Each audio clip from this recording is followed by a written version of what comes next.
look at the great evils of history and imagine monsters. We see the perpetrators of unimaginable crimes and believe them to be sociopaths, sadists, or fanatics driven by a profound personal hatred. We tell ourselves that such wickedness is a rare deformity of the human spirit. It is an evil we can name, an evil we can put on trial. But what if the face of true evil is not a monster at all? What if the greatest horrors are not committed by demons, but by ordinary men who were simply thoughtless? Men who simply followed orders, who never paused to think, who saw their actions not as crimes, but as mere tasks to be completed. Today, we will not speak with a man of action.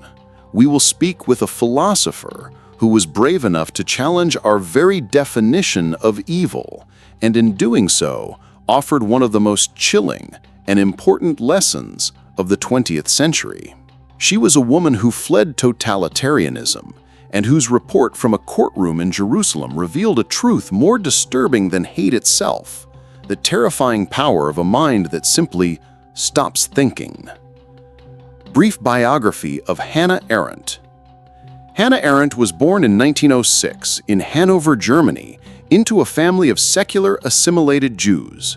She was a brilliant student who studied under some of the greatest minds of her time, including Martin Heidegger and Karl Jaspers, who profoundly shaped her philosophical development. As a young woman, she witnessed firsthand the rise of Nazism, and in 1933 she was briefly arrested by the Gestapo. This experience forced her to flee Germany, beginning a long exile that took her to Paris, and eventually to the United States. During this period, she worked tirelessly to help other Jews escape Europe. Arendt became a prominent political theorist, writing influential works like The Origins of Totalitarianism, a monumental analysis of how movements like Nazism and Stalinism come into being. She was a forceful, independent thinker who fiercely resisted being categorized as a philosopher, preferring the title of political theorist. But it was in 1961, when she was sent to Jerusalem to report on the trial of Adolf Eichmann, that she would create her most controversial and enduring legacy, a concept that would forever change our understanding of evil: the banality of evil. In this imagined conversation, we will explore the explosive ideas from Hannah Arendt's groundbreaking 1963 book, Eichmann in Jerusalem, a report on the banality of evil. At the heart of this book is a disquieting observation. The architect of the Holocaust's logistics, Adolf Eichmann, was not a monstrous sadist, but a deeply ordinary, career-driven bureaucrat. Arendt's reporting led her to a stunning conclusion that some of history's greatest evils are not born of fanaticism, but of thoughtlessness. We will challenge her on these unsettling ideas. What is the true nature of this banality of evil? How does a lack of critical thinking enable such horror? And what is the moral responsibility of the individual in an immoral system? So prepare to re-examine your own moral compass, for Arendt's philosophy suggests that the greatest shield against evil is not a heroic act, but the simple, continuous act of thinking. Ms. Arendt, let's begin with the phrase that made you famous, the banality of evil. What did you mean by this when you wrote about Adolf Eichmann? I meant that evil is not always grand, demonic, or rooted in profound hatred. I observed a man who was deeply ordinary. He was not a monster, he was a bureaucrat. His evil was not born of malice, but of a stunning lack of imagination and a complete failure to think about what he was doing. His actions were banal because they were thoughtless. This observation was controversial. People wanted to believe Eichmann was a sadist. Why was it so important to you that he was a bureaucrat and not a fanatic?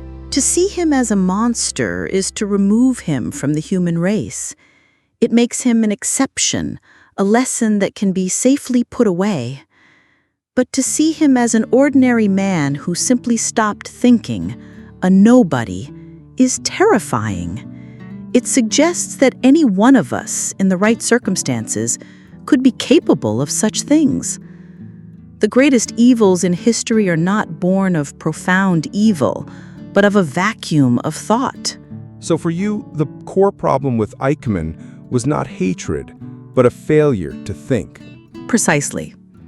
His entire moral framework was centered on following orders and advancing his career. He spoke in cliches.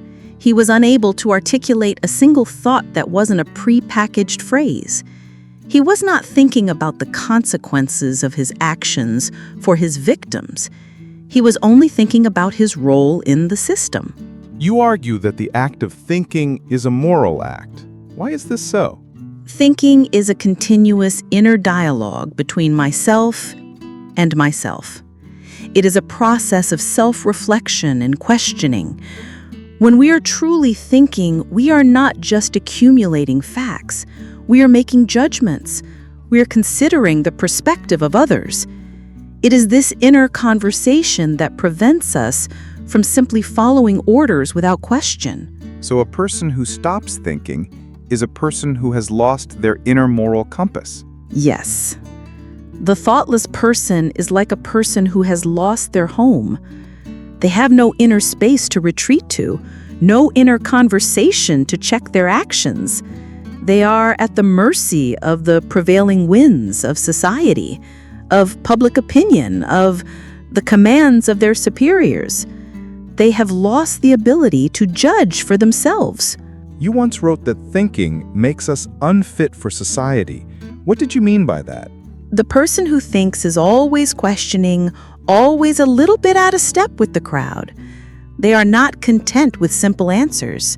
This makes them difficult, perhaps, for society to accommodate. But this very unsuitability is what gives them the moral strength to say no when the rest of the world says yes. What then is the individual's responsibility within an immoral system? The individual's primary responsibility is to think. It is not to obey. To follow orders blindly is to surrender your moral agency. Every person has the capacity to think, to judge, and to distinguish between right and wrong. When a society becomes immoral, the individual's duty is to engage in this inner conversation and say no, even when it is dangerous. You also argue against collective guilt. Why is this distinction important? Collective guilt is a way of avoiding personal responsibility. When everyone is guilty, no one is truly guilty. It allows the individual to hide within the group and say, I am not responsible. We are all responsible.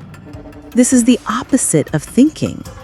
Responsibility is always personal, always tied to an individual's actions and omissions. In conclusion, Ms. Arendt, your work seems to be a profound defense of individual moral judgment. It is.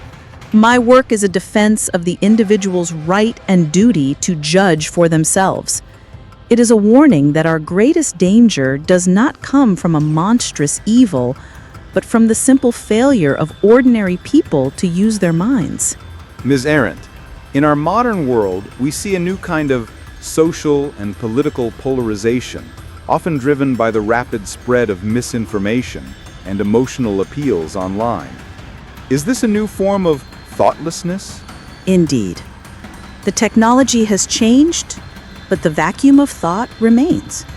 Your digital world rewards the instant, the emotional, and the tribal. It encourages people to simply react to information rather than to think about it.